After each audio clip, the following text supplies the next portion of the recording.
Okay, Dikran? Good.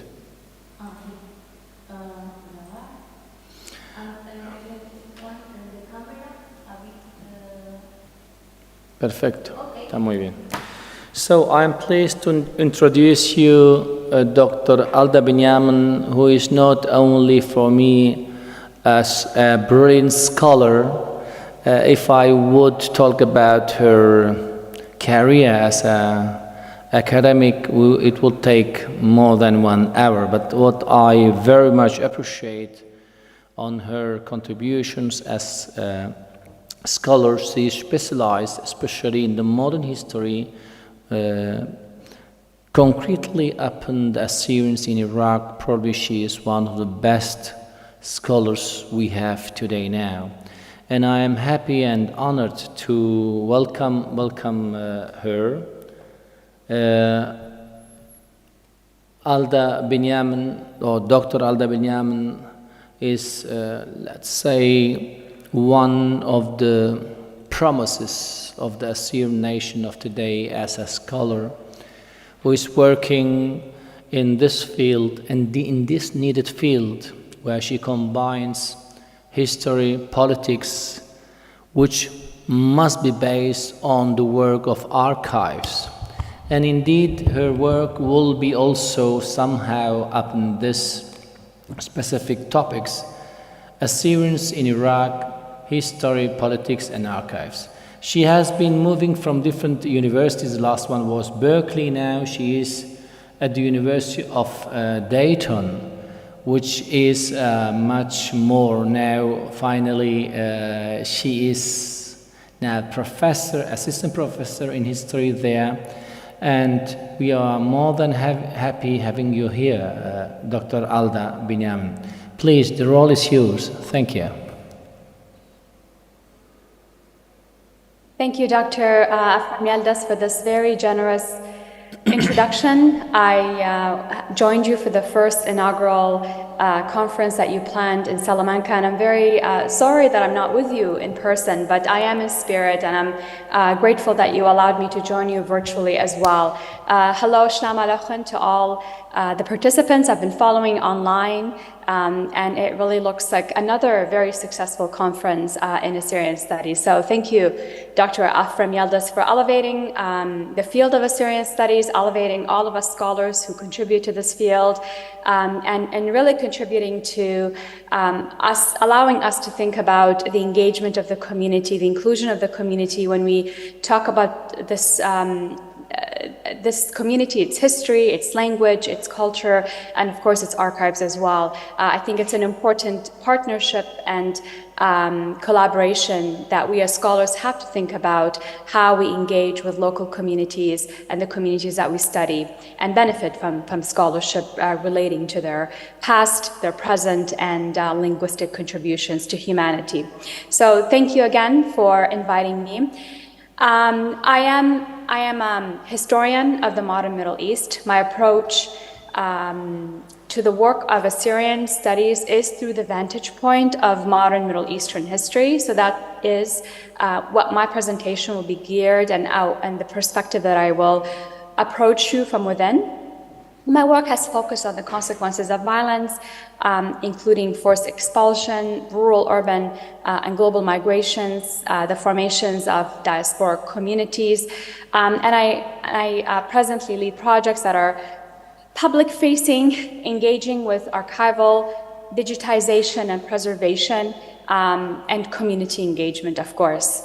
So what does space, place, and archives, or history, politics, and archives mean to a historian like myself who works on the modern Middle East, but specifically focusing on the Assyrian community? And why is it important for us to think about preservation, archival history, and when writing about the history of this community? And I want to start off by an article or the perspective of an Assyrian intellectual from the 1970s that is from my book. So before I do that, this is the book that last year it had just came out, and I was very honored to present about my book when I was talking to you at the conference we had. So going back to the question of space, place, archives, and the importance of preservation. So in the 1970s, an article appeared in Mordana Turaya, an Assyrian magazine published in Baghdad, describing the folk tradition known as Fire of February. And the author told us at that time, the mountainous north experienced heavy snow and deep cold in winter, especially during February. Guided by church personnel, the villagers would begin collecting pine branches on the first day of the month and placing them in a designated area in the village. During the last days of February, the villagers would gather and set them on fire to mark the end of the coldest month of the year. They shouted like soldiers, in his quotation, overcoming a fierce battle, while women ululated in delight, repeating the following refrain: February has passed, let March commence. These ceremonies were important for intellectuals of the time of the 1970s, as they provided opportunities to document and safeguard folkloric practices, so safeguarding their heritage, and to include these traditions within ongoing national and global trends that were attuned to folk revival. The 1974 article used the term Ashuriyun in Arabic to refer to the interchangeability between ancient and modern Assyrians, and substantiated this usage by weaving a cultural thread, tying Assyrians to their ancestral villages from, in the words of this author, time immemorial. In those villages, Assyrians had remained observant of their language, tradition, and practice, continuing their culture, customs, with, in his word, complete pride, considering them an important and living part of their national immortal culture and humanitarian existence. The author reminiscent about the disruption of village life that had resulted from the immigration of Assyrians to Iraqi towns such as Baghdad, Mosul, Kirkuk, and Basra, but remained hopeful that these cultural traditions remained preserved in their hearts, again using his words. He also stressed the importance of safeguarding these traditions, preventing them from becoming extinct due to the waves of immigration and exile of recent time. So really, with this short citation, this article from the 1970s of a very important Assyrian magazine, Mordana Turaya, we return to the importance of history, politics, and archiving. What I will refer to in this article, also considering space and place of where Assyrians are found, the disruptions that they experience, the rural-urban migration, and what that means to their archives or the formation of their archives at a time when nation states are being created with these modern institutions, including libraries and archives, that silence particular histories, give voice to other histories, include and exclude. So there's all of that that's going on. Where Assyrians lived, thinking about spatial readings of the history of the Assyrians, affected their relationship to the Iraqi state, their relationship to other minorities living in the same area, and the ease or difficulty which they could be policed. Here returning to history and politics. In my work, I wish to complicate existing narratives about the place of Assyrians in Iraq's past, throwing light on the agency of this minoritized native community and its pluralistic engagements, especially during periods of upheaval or when the state was weak. These moments provide a space in which the Assyrians and other communities were able to maneuver, form alliances within the opposition, and negotiate with the state. And this is really the subject of my book that I cover from the 1960s to the 1980s. Space and place had important political dimensions that affected the community's relationship to the state. During periods of violence or when the state was strong domestically and abroad, the Assyrians were able to join the opposition. They were able to, also abandon, have conciliatory efforts with the state. And then at other times, there was state repression that was employed. During periods of state repression, there was a hierarchy of citizenship that ranked Iraqi society according to ethnic, religious, social, economic, gender, political, geographic, and other criteria, which was adjusted in each socio-political context and enforced overtly. States' policies were also not consistent. Assyrians witnessed the destruction of their villages, while urban Assyrians were granted cultural rights, where the piece I read to you was allowed, where people can write at particular periods about their culture and then have publications. So really it wasn't a balanced division and enforced policy. And of course, Assyrians who were opposing the state versus Assyrians who accepted the state narratives also were treated differently. There was co-optation and support for those who supported the native or the narratives of the state. It was possible for me to write the history of these processes only by stepping away from generations of state and colonial archival practices, including missionary reports, reaching out to draw upon a broader range of sources. So you're really thinking about the place of Assyrians in Iraq's history, their place within the political process that's going on between state-society relations, their place and the period that we're studying really brings into the context the need for us to work with archives and to be diverse in what we're dealing with. So, and this is really what I want to focus on in my presentation today. The sources that I have included and include in my future work, in my present work, is the press, poetry, and various collections, the literature and art. That's also very important in order to gain new insights into these communities, the Assyrians in particular, and to correct the over-reliance on colonial and missionary sources and on the perspective of the state and the culture, the cultural majority, the perspective of the cultural majority, by turning to provincial history, where Assyrians mostly lived in rural areas, which has allowed scholars like myself and others to ascribe agency to communities that become minorities without ignoring their minoritization or the process leading to their marginalization and their persecution. Finally, the recognition that many of these communities were bilingual or multilingual has helped to uncover interplays between silenced and official languages and between languages connoting nostalgia, longing, and indigenous culture, as against the language of the state. Currently, I'm working on a second monograph on Al-Qosh's historic bazaar. I'll move on to the next project, and which from the late 19th century to the early 20th century. It's a town that was really vibrant and a pluralistic center connecting various religious and ethnic communities, specifically through its bazaar. And for several centuries, as we know, Al-Qosh was a seat of the Church of the East. And I tried to position the bazaar within local and regional networks marked by the exchange of goods, while also considering imperial and colonial influences, as well as multicultural and cultural practices amongst the Assyrians and other religious communities.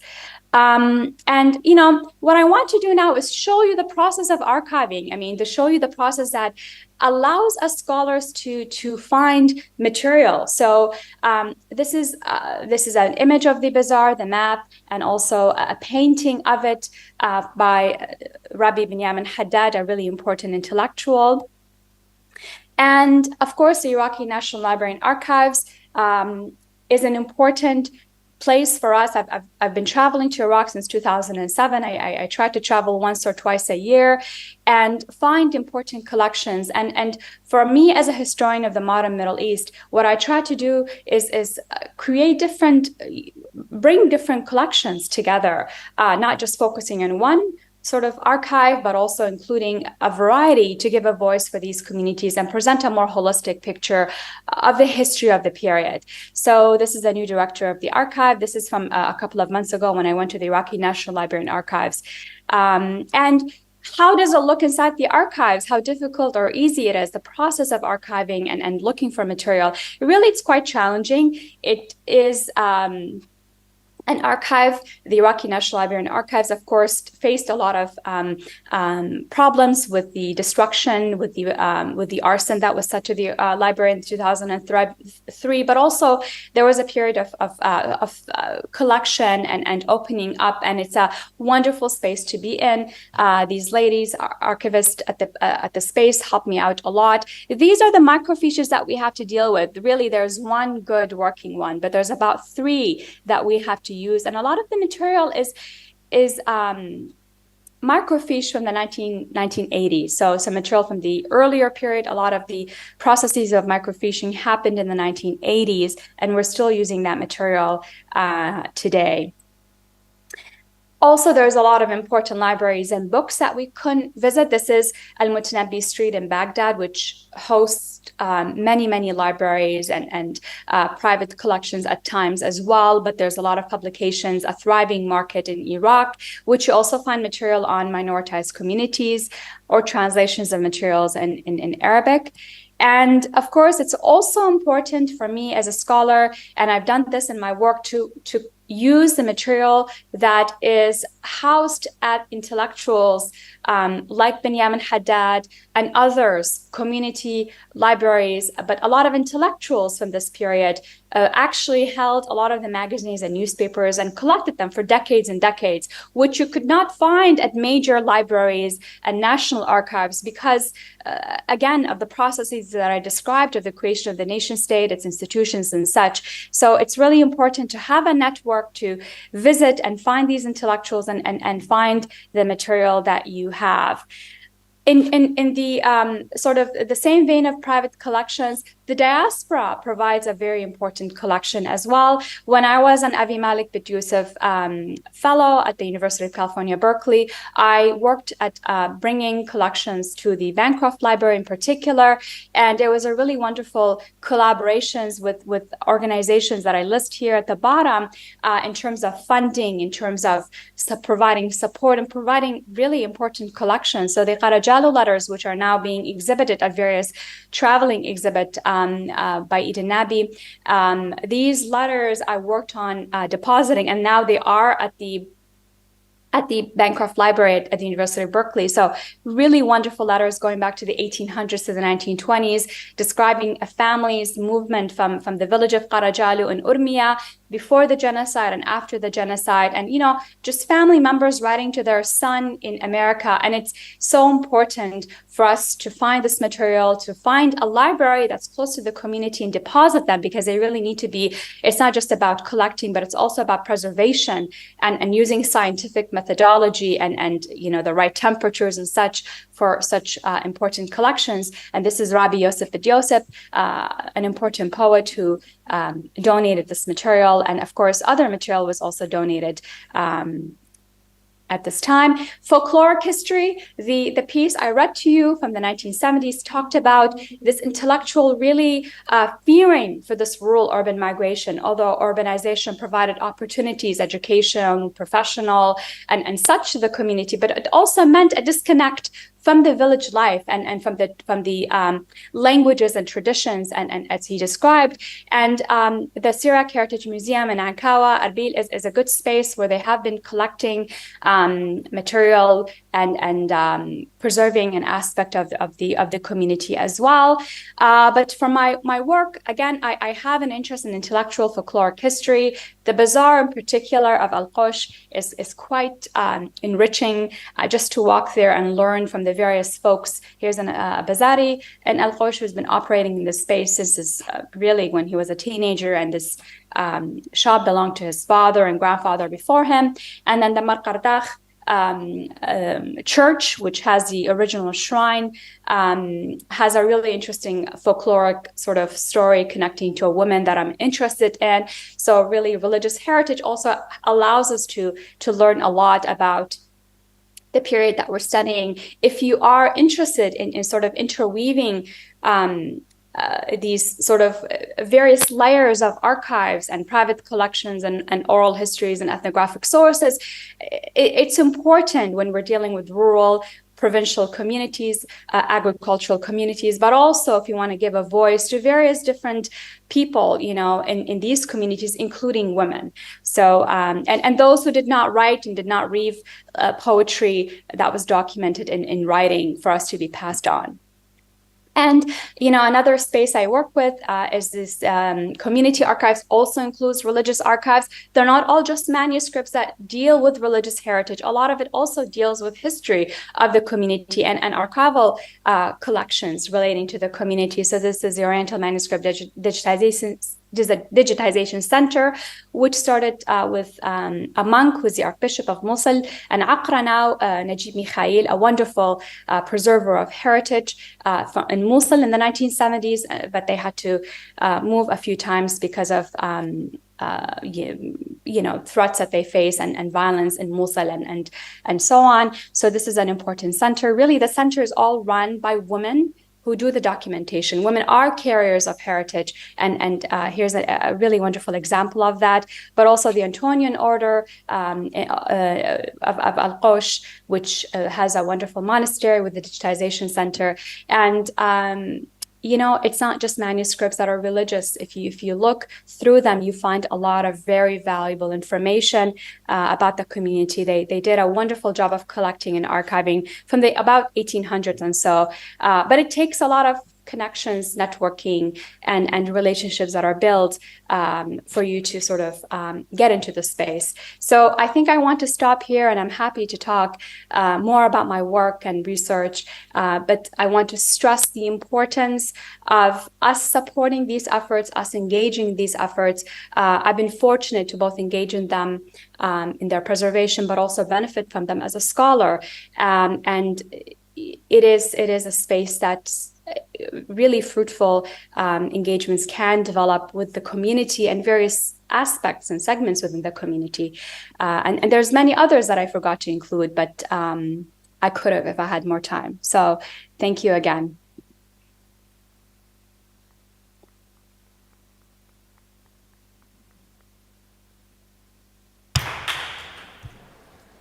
Dear Dr. Alda, I'm thankful to you, and I'm sorry for being late, because we were a bit late with the lunch, and the Spanish time is as it is. Now there is a short time for questions. If somebody wants to make or raise some questions or comments, is the time. Otherwise, we will jump immediately, as we are too late, to the next session. Alda, next time you promise to be in person, because we miss you very much here. So, and Absolutely. I'm sure you'll make it. Yeah, Robina has a question, and the second one is, okay, Robina, please. Yes, thank you for your presentation. Come here. Thank you. No? Okay. Yeah, okay. Thank you for your presentation. It was very nice, very interesting, very impressive. My question is, what are the difficulties, physical difficulties actually, that you face trying to preserve and archive these things? So I can imagine that going to Iraq, trying to preserve all these things, or build archives, can or maybe may create, difficulties with the political situation. Or I wonder, do you face difficulties with, let's say, the regional government or the Iraqi government or religious institutions or anything really in general in Iraq? Did you get the question? I did not, I'm sorry, no. So take this. Did you not hear it? Or No, come please and do it by this. Yeah, this one, because otherwise it's difficult to hear it.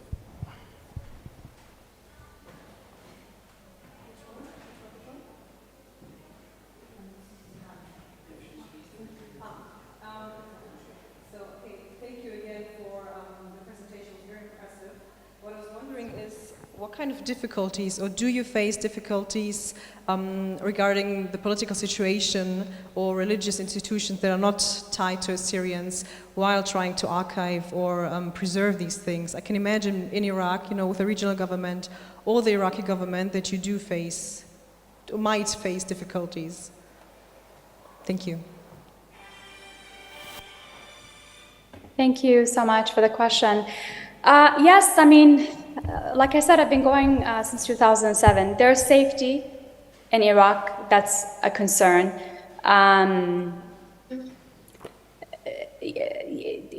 We could talk more about it if you want to contact me privately, but I can just say, of course, you have to be wary of the various political situations on the ground, from security to perceptions of the community, to finding archives. A lot of times you have to be very creative everywhere, not just in Iraq. I mean, we didn't talk about the Hoover Institution at Stanford, where I've done a lot of research, where they collected, they brought Iraqi Ba'athist archives in particular and placed them there.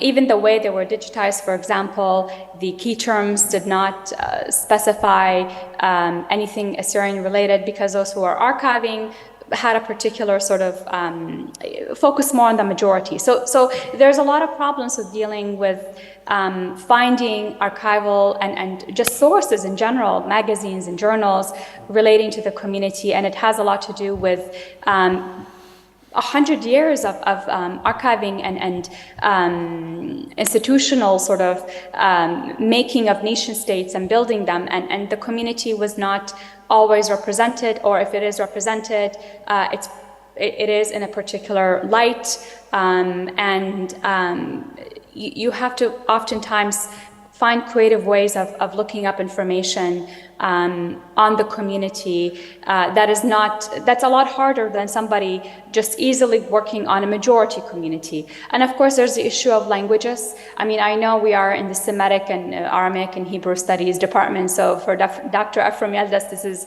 and his students and his colleagues, this is not an issue. They know many languages, but in general, in history and the social sciences, we're not trained to learn, our colleagues and PhD students are not trained to learn many languages. And when you're dealing with minoritized communities like the Assyrians, if you're working in Iraq, you really need to have a strong command of Arabic along with Assyrian. If you're working in Iran, you need to know Farsi along with Assyrian, and so on and so forth. So there's a lot of sort of things to take into consideration when you're working on a minoritized community, which is archiving practices, approaches, languages, access, security. All of these things are of significance. Thank you very much, Dr. Alda. I think we are going to switch to the next session. I'm thankful to you. Just a huge clap for her beautiful and excellent. Thank you very much.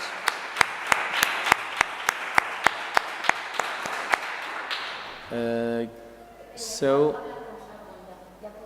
Sargon, do you hear me? Hello, Sargon?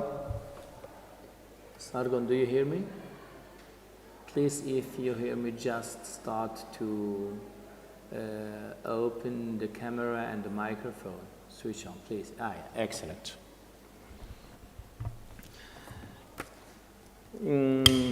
Making some presentations of such new, promising academic certainly he doesn't belong anymore to the young, but he is in between generation who are doing a huge job at an academic level for the Assyrian course. And I don't know, Sargon, if I'm going to take the time to talk about your talents and your contribution to the Assyrian legacy as whole. He is specialized in history, especially in modern history, related directly to the Assyrian people and their legacy. I'm more than happy, even I'm sorry that you are not here with us, because we enjoy always your face-to-face meeting. But there is a saying that the person thinks and the person proposes and God changes. So he was willing to come and to participate, but at the end it was very complicated for him. And being father of kids, we have to also to consider this part that he wasn't able to be with us. Now, Professor Dr. Sargon Donabet is, as you know, he's a professor at Roger Williams University, and he will talk about a topic which is entitled An Overview of the Assyrian History Through Lens of Assyrian Studies, Obstacle Theories and Narrative. Yeah, if I'm not wrong, this was the topic you sent me. And please, the role is yours, Sargon. Thank you.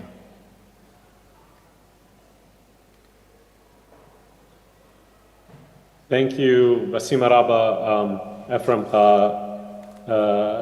Awa Utadadiuch, Shalom Aleichem, Shalom Aleichem. I would like to say thank you very much, of course, to Dr. Ephraim Yildiz for the invitation to be amongst all of you today. I sincerely apologize that I'm not able to be there in person. As Ephraim mentioned, it's a difficult time. The United States university system, all the schools start around the same time, whether it be elementary or secondary and universities. So it's sort of a perfect storm all at the same time. So it was very difficult to be there with you guys this time, though I had my ticket ready to go until just a few days before, so I apologize. But I do hope to be there with you all next year, and I look forward to seeing everyone. So in the interest of time, I'm just going to jump right into my presentation. And let's see if I can put it up here. If I can share my screen. Okay, so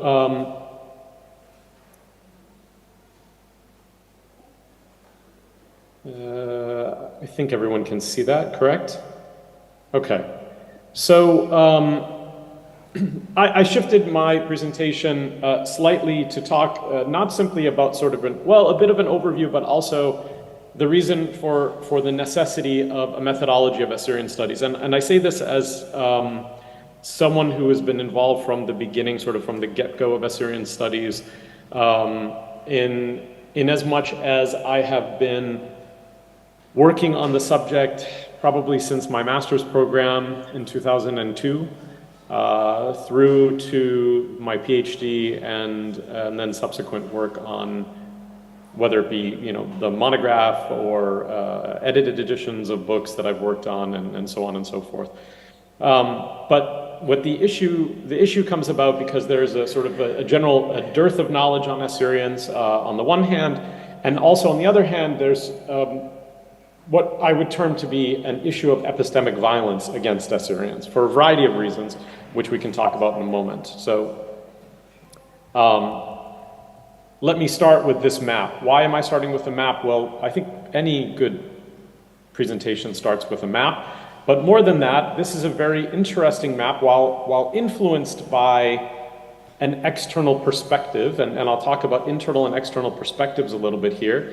In anthropological terms, they use the terms emic and etic as internal and external, so within a community and outside of a community. And I just wanted to draw everyone's attention to this idea that both emic and etic are absolutely influenced by each other.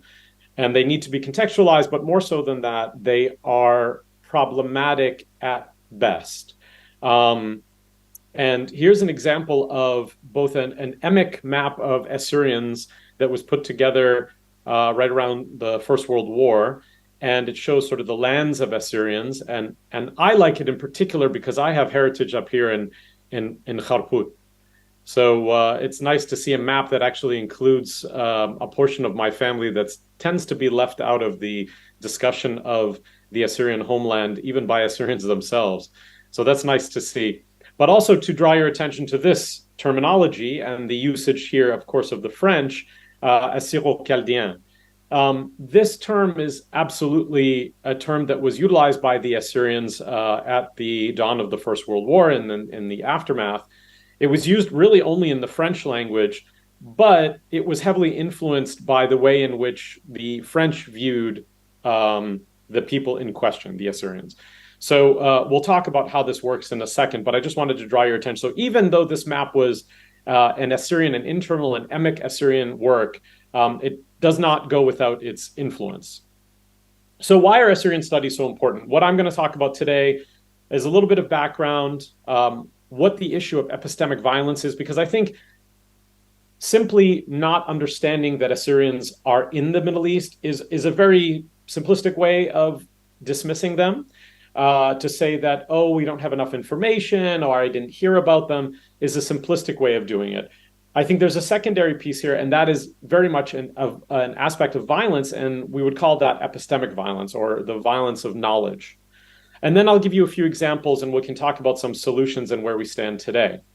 So what is this background of Assyrian studies, and where does it come from? Well, I would argue, people would argue, well, some folks would argue that there is a field called Assyriology, and there's a field called Syriac studies, and there's modern Middle East. And, Assyrians have a place in some of these areas. Rightly or wrongly, a lot of Assyrians themselves, but also non-Assyrians, would say, well, the entire field of Assyriology is about Assyrians, which is absolutely incorrect. It's also time sensitive. It's focused on a particular period. It's also philologically based. So anything that deals with Akkadian is really what we find in Assyriology. When we get to Syriac studies, which occurs really after there is the fall of the empire, sort of post-imperial period, and the lack of, or the disusage of Akkadian, and then the more adamant usage of what folks term Aramaic, and then into the Christian period. But even Syriac studies is really focused on religion. It's theological, it's philological, so linguistically based. It's focused on religious studies and comparative things. There's exegesis, but rarely is it really focused on the community itself. And again, it's very niche. And then, of course, modern Middle East is also problematic. Now, Assyrian studies as a field, I would argue, was pioneered during the creation, really, of the Assyrian Academic Society in 1983 in the United States. And that was in Chicago. And what allowed for this to happen in 1983 was that a variety of professionals got together recognizing that Assyrians had very little place in actively engaging in the creation of their own knowledge and their own history. So not simply the application, but also the creation of this. And because Assyrians did not have a place here, that was cause for creating a place or space. So there was no emically or native or indigenous creation of the field. All these fields, everything that had been done on Assyrians, was largely created and institutioned or institutionalized by non-Assyrians. And so they didn't have the same perspective that Assyrians would have. And again, as I mentioned, I mean, what were these old fields of study, the accepted fields? Assyriology, you see it in Syriac studies, we see it, of course, in modern Middle East, and arguably in sometimes what people term Aramaic studies, or, and I have Neo here as in Neo-Aramaic studies. And I threw Neo in the center rather than at the beginning because I find the term Neo to be so problematic, which we can discuss later. I don't think I know any modern language that's spoken today that has the prefix Neo, and I'm happy to be corrected if that's the case. It's usually referred to or utilized for periods of time and largely during the ancient period. But in any case, all of these fields are disjointed. They're not attached to each other. They don't look at Assyrians throughout history, but rather bits and pieces. And each one of them was formulated, for the most part, in an Orientalist, European Orientalist fashion, and take very little from the Assyrians themselves. I mean, Assyrians have participated in these fields and continue to do so today, but not to any great extent of influencing the creation and therefore the direction of these fields. So arguably, why and when the fields exist? Well, these are simply part of the academic discourse. Assyrians really haven't had that opportunity to produce their own interpretations of what we would call the historical record, or to create accepted terms and ideas from within.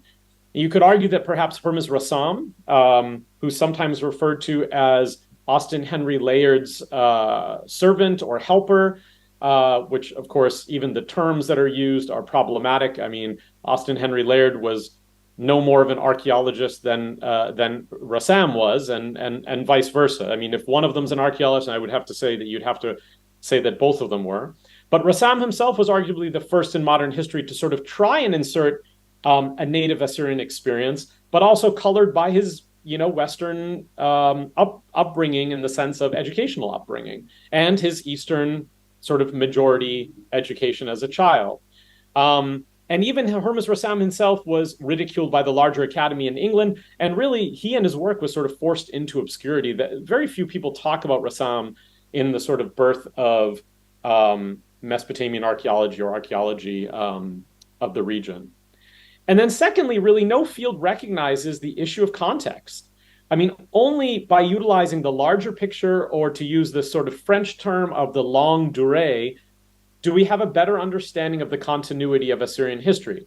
So without that context, none of it really makes sense. And in order to create context, we have to sort of blend the time periods, blend the different focuses of these fields, and thus you have really what I would call the birth of Assyrian studies. And that's really where the Assyrians come in 1983. On top of all of that, we have the issue of bias and epistemic violence. And it's not simply bias in the sense of biases because of particular upbringings or educational institutions, but truly there is an actual sense, a creation of violence that occurs within our production of knowledge. And that violence within the production of knowledge doesn't necessarily have to be adamantly anti-Assyrian. What it has to do is simply, in some cases, not acknowledge Assyrians exist, or call them another term, or utilize terms that are problematic, or dismiss them. There are a variety of ways in which knowledge can become violent.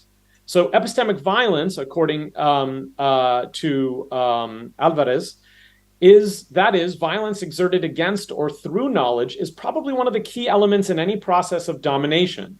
It is not only through the construction of exploitative economic links, which is a very common one in imperial and orientalist circles, or the control of the politico-military apparatus that dominion is accomplished. And again, political military, again, is sort of on the ground stuff that we see as well with Assyrians dealing with issues in their homeland today and throughout history.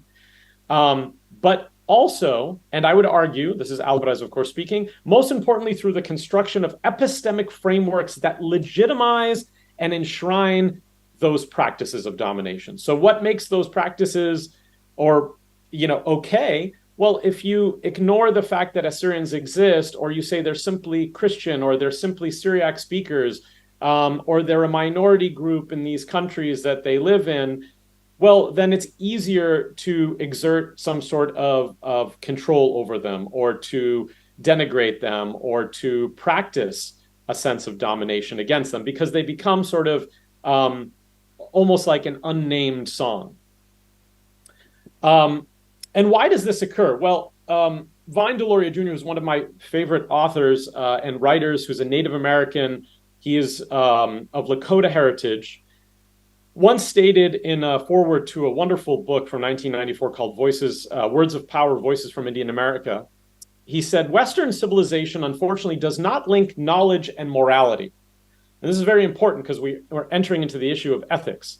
But rather it connects knowledge and power and makes them equivalent.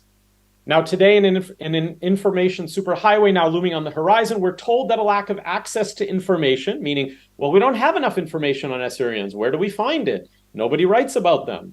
Will doom people to a life of meaninglessness. Well, there's nothing about them, so they're not really meaningful. And poverty. As we look around and observe modern industrial society, however, there's no question that information in and of itself is useless, and that as more data is generated, ethical and moral decisions are taking on a fantasy dimension in which a lack of evidence to indict is the moral equivalent of the good deed. And what he means by that is, if we don't have the evidence for surety about something, we simply throw up our hands and say, well, we've done our part, or we tried, there wasn't enough that I knew about Assyrians, so at least I talked about them, or I mentioned them. And I mentioned them because so-and-so mentioned them. So based on what the person before me wrote. And typically the person before me also had a lack of knowledge. And that's how the Western institutions have done things on Assyrians. Perhaps probably the best known person who's dealt with this is, of course, Edward Said, the Palestinian-American author and writer and academic, who argued that this was what he called Orientalism, right? This view of the East from the Western perspective, right? The lens of the West upon the East. And Orientalism is supported, he said, by institutions, so academic institutions, vocabulary, calling Assyrians one thing rather than something else, scholarship, imagery, doctrines, even colonial bureaucracies and colonial styles. But what happens not only in these particular ways are Assyrians sort of Orientalized, not just Assyrians, other groups as well, but Assyrians in this case. Once this is done repetitively, knowledge no longer requires application to reality. Knowledge is what gets passed on silently without comment from one text to another. Ideas are propagated and disseminated anonymously. They become repeated without attribution. They have literally become a received idea. What matters is that they are there to be repeated, echoed, and re-echoed uncritically. I'll give you an example. Probably everyone at this conference has heard Assyrians are Nestorians from the Haikari Mountains. Assyrians are East Syrian Christians.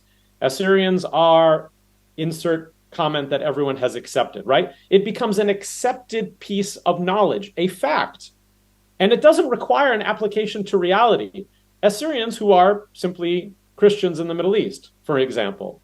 Assyrians who are Syriac-speaking Christians. All of these terms, the usage, the way in which Assyrians are not native to Iraq. They moved in there after.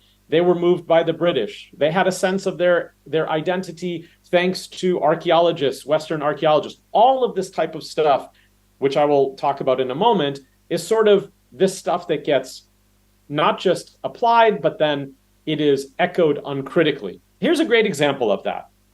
So here's an example of re-echoed uncritically. On the left, you have the Church of the East and the Church of England, a fairly famous book by J.F. Coakley. In the book, J.F. Coakley, or Chip Coakley, who was at Harvard for years and is a scholar of Syriac, was teaching Syriac at some point there, says in the text, I refer here to the link created by modern Assyrians in scare quotes. This term is called scare quotes. So they're quotations, but the usage of them is to say, I don't agree with the term. So he's saying he doesn't agree with the term Assyrians. So I refer to the link created by modern Assyrians and the ancient Assyrians of Nineveh, known to the readers of the Old Testament. In modern times, Syrian children have been named Sargon, Nebuchadnezzar. The winged lions of Nineveh have appeared as national symbols. And in short, the name is now inseparable from a whole bogus ethnology. Pretty much every young Assyrian I know has probably heard that quote. But I draw your attention to Syrian children have been named Sargon, Nebuchadnezzar, and the winged lions of Nineveh have appeared as national symbols from 1992. Now come to 2017. In the Companion to Assyria, which was edited by Eckhard Fromm, who recently came out with an entire text on Assyrians and Assyria, the last chapter was written by Aaron Butts. Aaron Butts is a philologist and works on Syriac and Aramaic, as well as a variety of other languages. Now, what's interesting here is the entire book of the Companion to Assyria is about ancient Assyria, with solely the last chapter about, as you see here, Assyrian Christians. Now, this is the quote that comes up in Butts's text.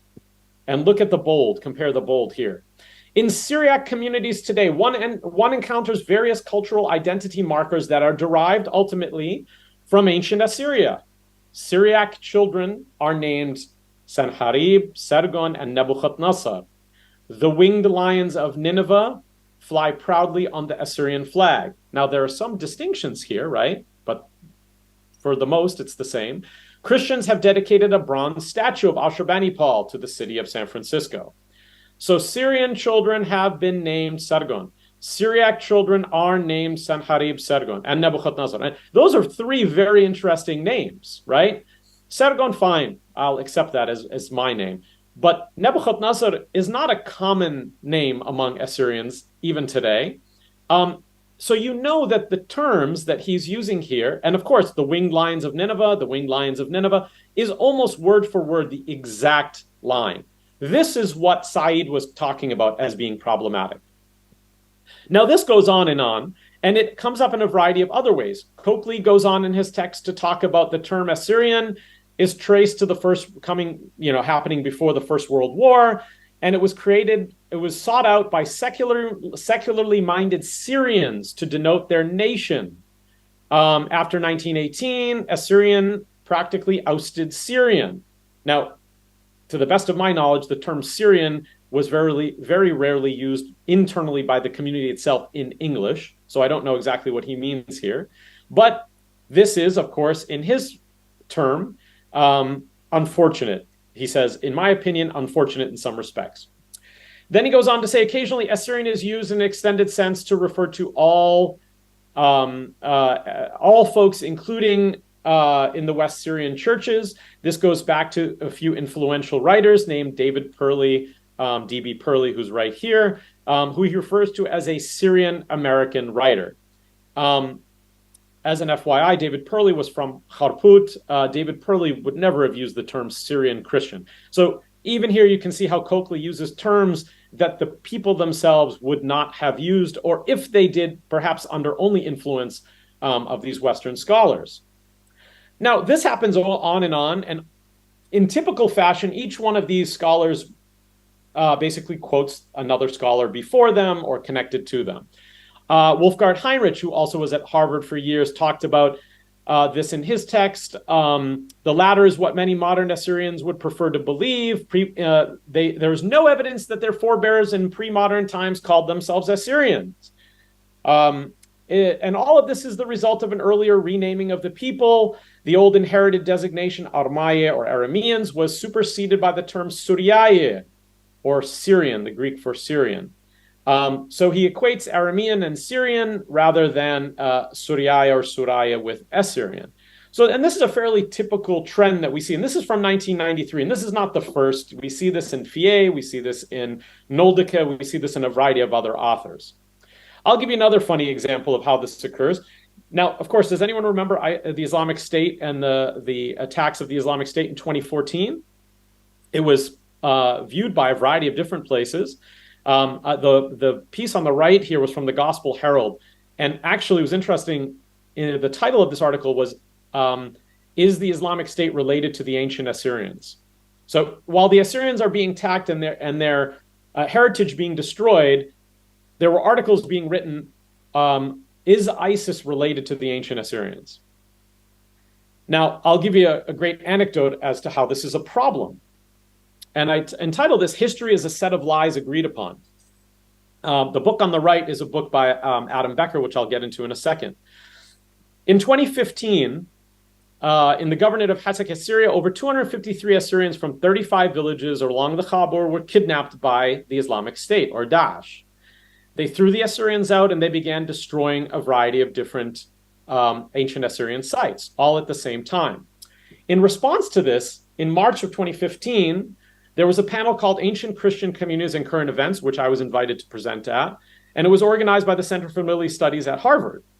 4 scholars were presenting, and it was about ISIS. During the discussion, one of the panelists, after talking about the expulsion of Assyrians from the region, one of the panelists held up a copy of a recent book, this one right here, written by Adam Becker, which basically deals with the Assyrian birth of Assyrian nationalism and its influence and the influence of Protestant missionaries on the Assyrians. So you can see here the Western missionary, and I guess this is supposed to be some kind of an Assyrian. I don't know what kind of an Assyrian that is. But in essence, this is supposed to be this meeting between the two. Now, during this discussion, he held up this book, and then a local Harvard scholar commented on how profound it seemed that this Western missionary influence on these Christians was, and how it helped them construct their identity. Now, when uneasiness broke out in the audience after this person had said that, 2 of the attendees questioned the remark. The first commenter hastily corrected himself and said, "What I meant to say was that these missionaries gave Assyrians critical thinking." Now, first and foremost, when you're dealing with destruction of ISIS and ISIS attacks on Assyrians and the destruction of Assyrian heritage, why was revival and awakening an American evangelical mission to Iran and the origins of Assyrian nationalism, why was it brought up? What did this have to do with the situation of the Assyrians? And why did that then become an issue? On top of that, the scholar mentions that what he meant to say was that it was fascinating that these missionaries gave Assyrians critical thinking, meaning Assyrians were not able to think critically until Westerners came in to help them. Now, this is the type of stuff that you start to see more frequently. And while this is an anecdote, this is probably one of the most common things that you see. Now, let me say that this is not a new comment, right? This has been around for quite some time. If you go back to 1865 in Thomas Laurie's Woman and Her Savior in Persia, which is about missions to the, quote, Nestorians, right? So missions to the Assyrians of the Church of the East in Urmia. There's a quote where Thomas Laurie is talking about saving the souls of these young women, and Laurie says, it set them to thinking, meaning this new education that they were being offered by the missionaries. It set these young girls to thinking. It woke up faculties previously dormant, meaning the human faculty for critical thinking, right? That they were dormant among the Assyrians until Western missionaries. And again, this isn't only the Assyrians who deal with this. I would say this is very common among various peoples. And you can see this with in the work of, yes, thank you. In Linda Tuhei Smith's work on the Maori people in New Zealand, she quotes, "Just knowing that someone measured our faculties by filling the skulls of our ancestors with millet seeds and compared the millet seed to the capacity for mental thought offends our sense of who and what we are." So this happens to a variety of indigenous peoples during the colonial enterprise, the imperial enterprise. This continues, again, as I said, exactly what Edward Said talks about consistently. Jumping from place to place, term setting by folks in these fields, and this sort of uncritical usage of terms, right? Despite all of that, even Adam Becker in his work, despite him saying that the claims of continuity from ancient Assyria is hogwash, he also in the same discussion says, ironically, while I would question the accuracy of Lincoln contemporary Assyrians with those of the ancient Near East, the term Syriac itself is a modern Western term only taken up of late by some parts of the, quote, Syriac community. So even he recognizes that that term Syriac, which has become acceptable by scholars, is something entered into the Assyrian community by scholars themselves. Now, this also influences Eastern scholars, and I'm just going to go through this quickly just to show you two of them. But Salihi Sonyel and Bülent Özdemir, Turkish scholars who basically utilize the same argument to either deny the Assyrians altogether or to simply lump them in as basically propaganda for the West. Sonyel does that in terms here that are absolutely blatantly biased, using terms like Assyrians are extremists and who only left Turkey due to economic reasons.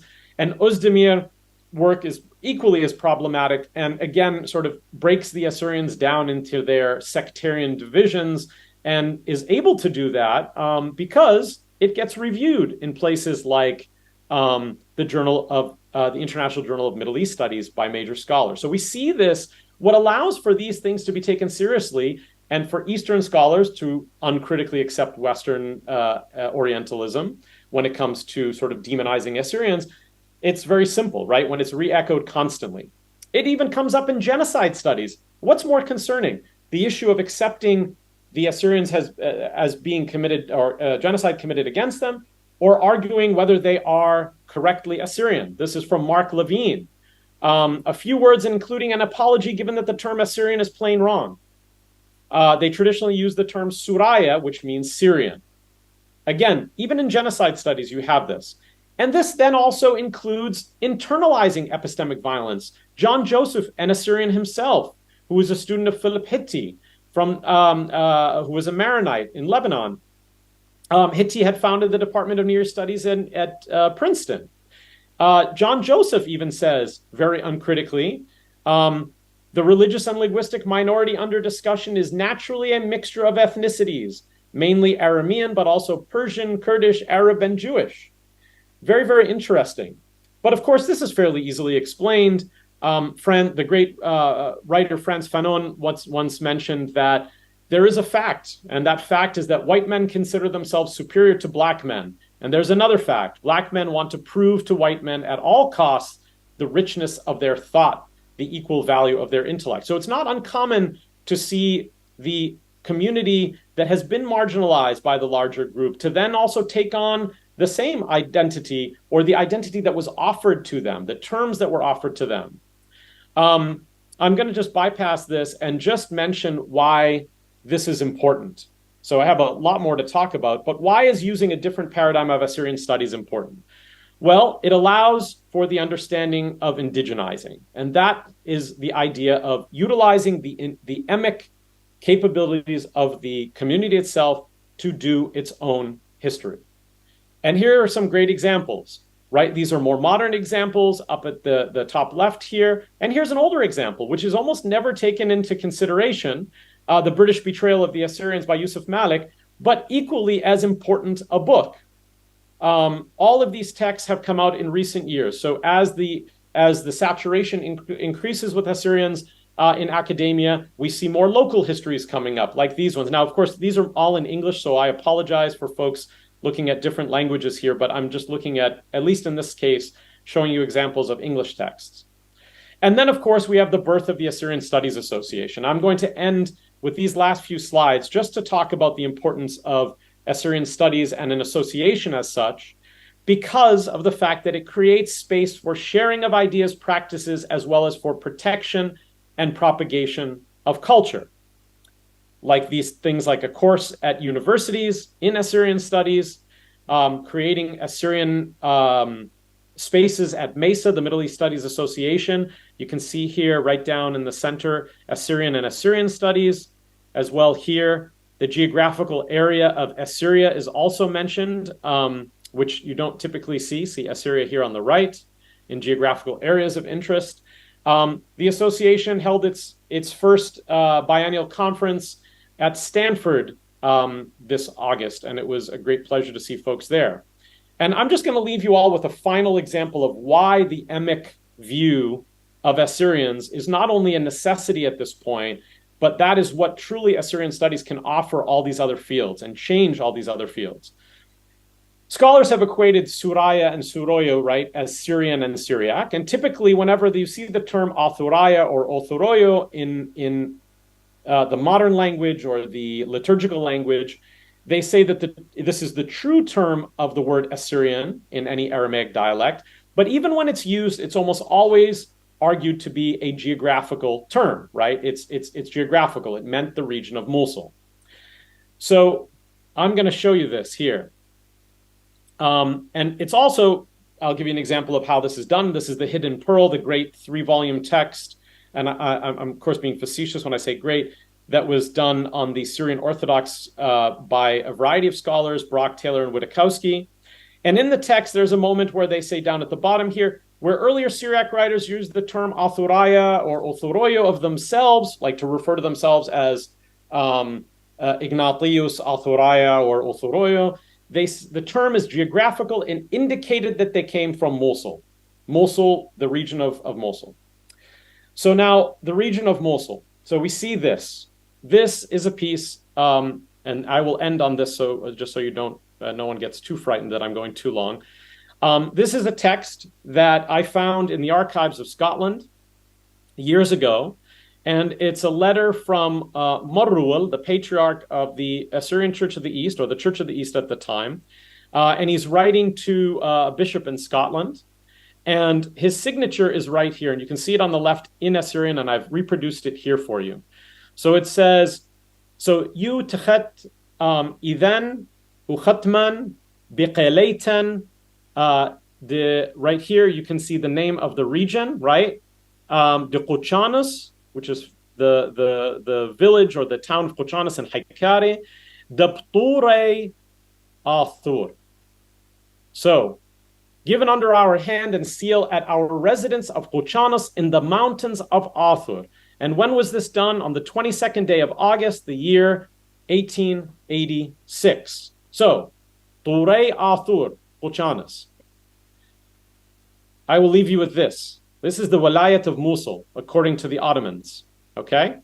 The Walayat of Mosul stops right here. On the right, this is the Walayat of Van. The Walayat of Van includes an area here on the right that says Qochanas. This region of Qochanas is in the Walayat of Van, not in the Walayat of Mosul. It's not in the city of Mosul or the region of Mosul or the larger Walayat. So that we have to beg the question, if Athuraya or Thuroyo was simply a geographical term, why then in 1886 was Marruwal writing from Qochanas saying he was writing from the mountains of Athur? And that would not have been Mosul. Something to think about once we take into consideration written Assyrian documentation from the Assyrians themselves, and that truly is the reinsertion of the Assyrian viewpoint that is intrinsic to understanding Assyrian studies. So reinserting Assyrians by utilizing their viewpoint and their own indigenous knowledge. I will end there and say Tawdi.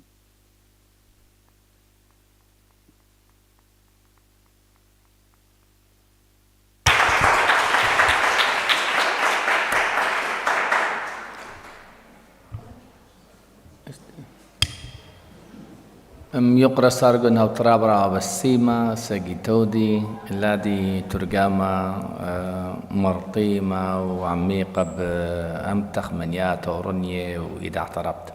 So thank you very much for this insightful conference.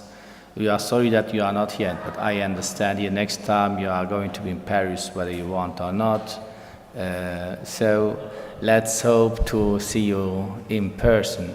As we are too late, I'm sorry to not give you any chance to have questions, because we are going now to shift to the next session, which is the assembly of Nineveh Academic Chair.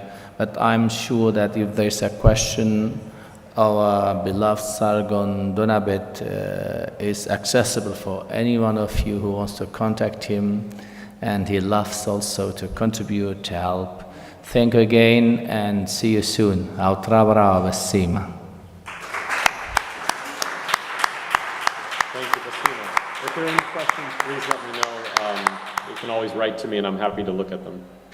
Okay, now we are going to switch the cameras off. Yes, we are going to have an assembly that is not going to be transmitted. Okay? It's better so we can talk. Yes, please. So thank you again. Just a second. Thank you again for being patient. I'm... Na na